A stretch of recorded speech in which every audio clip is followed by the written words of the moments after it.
Hi everyone, today we're going to be discussing Service User Preference 2. So follow-up to 2 weeks ago. No teaching assistant today because I couldn't get anyone to sit still long enough for me to press record.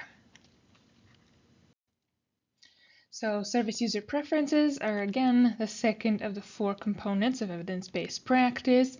Last week we discussed cultural humility and anti-oppressive practice, and this week we'll go more into the engagement side of things and how personal views and preferences will impact how we engage with clients. So engagement is the connection created between a client and a social worker, and that entails a certain amount of vulnerability that can be either hindered or promoted by the social worker service user relationship.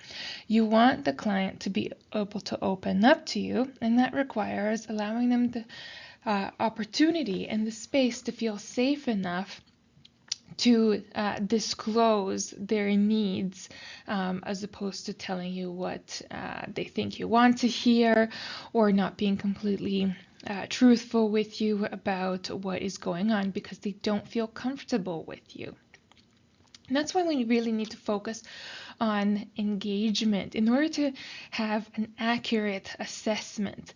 If no engagement takes place, if we just start asking our clients intrusive questions without first establishing some kind of therapeutic relationship, we're not going to be able to accurately assess their strengths and their needs, and ultimately that's going to impact any intervention that we try and implement. It won't be the right one, and that's going to impact the service user outcomes. So in that respect, engagement is both a process and an outcome. It's a process that helps us get to a positive outcome for our clients. I'd like you to watch this video on vulnerability and how that impacts the engagement process. Brene Brown studies human connection, or like our ability to empathize. And she shares this in a TED Talk that I think you'll find very helpful to your practice.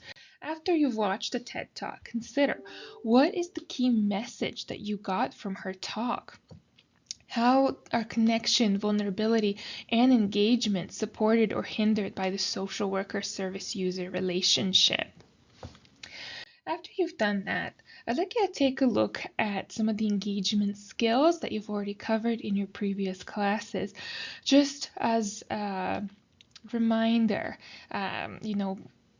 clarification, paraphrasing, reflection, summary.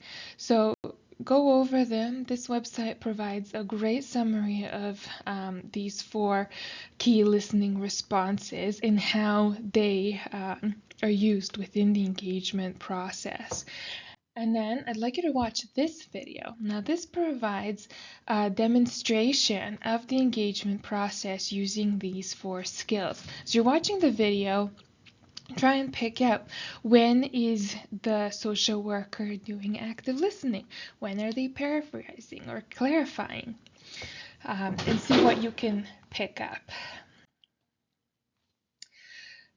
So all of this comes back to being very critical in your assessment of not only the client, but also yourself.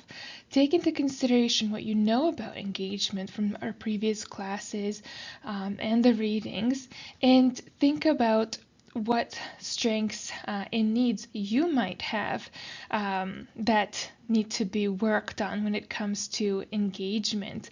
How have you and will you utilize engagement to develop the therapeutic relationship and to use service and to meet service user needs?